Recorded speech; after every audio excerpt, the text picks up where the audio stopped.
পশ্চিম সুবা নযুৱ সংঘৰ কৰ্মী তথা প্ৰকৃতিপ্ৰেমী সঞ্জীৱ নাথৰ নেতৃত্বত দৰঙৰ চিপাঝাৰত বন্যপ্ৰাণী সজাগতা সপ্তাহৰ সজাগতা সভা ৭১ সংখ্যক বন্যপ্ৰাণী সপ্তাহ উপলক্ষে ওৰাং ৰাষ্ট্ৰীয় উদ্যান আৰু ব্যাঘ্ৰ প্ৰকল্প চিপাঝাৰ পশ্চিম সুবা যুৱ সংঘৰ যুটীয়া উদ্যোগত সংঘৰ সাংস্কৃতিক মঞ্চত এখন সজাগতা সভা অনুষ্ঠিত হয়।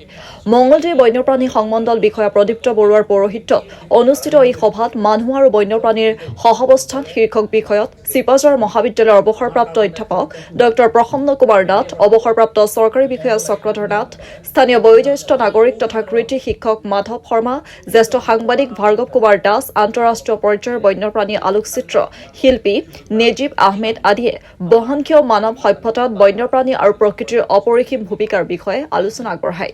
বক্তাসকলে অঞ্চলটোৰ এক প্ৰাকৃতিক সম্পদ মেৰু পুখুৰী আৰু ইয়াত বসবাস কৰা চৰাই-চিৰিকটি বন্যপ্ৰাণী আদিৰ সুৰক্ষা প্ৰদানত পশ্চিম সুবা যুৱ সংঘৰ কৰ্মীসকলে সঞ্জীৱ নাথৰ নেতৃত্বত দেখুৱাই অহা নিস্বাৰ্থ প্ৰকৃতিপ্ৰেমীৰ ভূয়সী প্ৰশংসা কৰে। সভাখনত অঞ্চলটোৰ যুৱক-যুৱতী, পুৰুষ মহিলা সমন্বিতে বহু সংখ্যক লোকে অংশগ্ৰহণ কৰে। আমি আজি ৭১তম বন্যপ্ৰাণী সপ্তাহ উপলক্ষে আমাৰ এই অঞ্চলত চিপাঝাৰৰ পশ্চিম সুবা অঞ্চলত আমি এখন সজাগতা সভা পাতিবলৈ আহিছিলোঁ।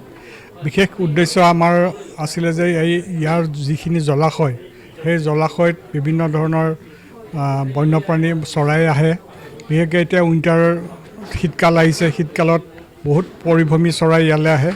তাকে দেখি কিছুমান দুষ্কৃতিকাৰীয়ে ইয়াতে চৰাইবিলাক বধ কৰিবলৈ আহে। কিছুমান মানুহে নাজানি পেলাই আহে, কিছুমানে জানি শুনিও আহে।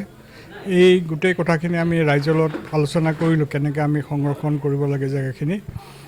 এইটোৱে আমাৰ মূল উদ্দেশ্য আছিলে। ৰাইজকতো আমি এটা অনুৰোধ জনাইছোঁ, তেখেতসকলে গোটেই অঞ্চলটো যাতে অকল ইয়াত বুলিয়েই নহয়, গোটেই অঞ্চলটোত তেওঁলোকে সংৰক্ষণ কৰে। বিশেষকৈ সজাগ হ'বলৈ কৈছোঁ যে এনেকৈ ধৰণৰ দুষ্কৃতি পালে তেওঁলোকে বাধা দিব বা এনেকুৱা কাম কৰিব নালাগে। সেইখিনিয়ে আমাৰ উদ্দেশ্য। বন্যপ্ৰাণী ধ্বংসৰ আমাৰ যিখন ৱাইল্ড লাইফ প্ৰটেকশ্যন এক্ট আছে, তাত বিহিত বিধি আছে।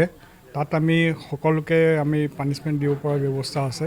এতিয়া ঘটনা হৈছে কি, দুটা প্ৰকৃতিৰ মানুহ আছে। মই ক'লোৱে অলপ আগতে, কিছুমানে নাজানি পেলাই কৰি আছে আৰু কিছুমানে জানি শুনি কৰি বা তেওঁলোকৰ প্ৰফেশ্যনেল হিচাপে লয়। সেই প্ৰফেশ্যনেল লোৱা মানুহখিনিক আমি বাধা দিব লাগিব, সেইখিনিক আমি পানিছমেণ্ট দিব লাগিব। কিন্তু যিখিনিয়ে নাজানে, ভুলতে কৰি আছে, তেওঁলোকক আমি বুজাই পেলাই তেওঁলোকক এই কৰ্মৰ পৰা বাধা দিব লাগিব।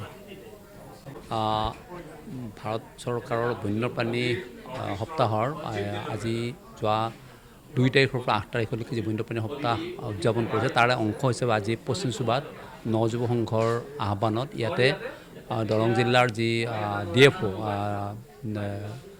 ফৰেষ্টৰ তেওঁ আহিছিল আৰু তেওঁৰ এটা অফিচৰ দলো আহিছিল আৰু আহি ইয়াতে ৰাইজৰ মাজত এক সজাগতা শিবিৰৰ আয়োজন কৰিছিল। আৰু এই সজাগতা শিবিৰৰ নেতৃত্বত আমাৰ এই গাঁৱৰে এগৰাকী উদীয়মান প্ৰকৃতিপ্ৰেমী যুৱক সঞ্জীৱ নাথ আৰু তেওঁৰ সংগীসকলে বিশেষভাৱে গুৰুত্ব দি এই আয়োজন কৰিছিল। আৰু এই আয়োজনে মানুহখিনিৰ মাজত এক সজাগতা সৃষ্টি কৰিবৰ কাৰণে সক্ষম হৈছে। আৰু আমি ভাবোঁ এই সজাগতাই এক ধৰণৰ পৰিৱৰ্তন আনিব আৰু প্ৰকৃতি আৰু মানুহৰ যি সম্পৰ্ক, এই সম্পৰ্কক বেছি গাঢ় কৰিব।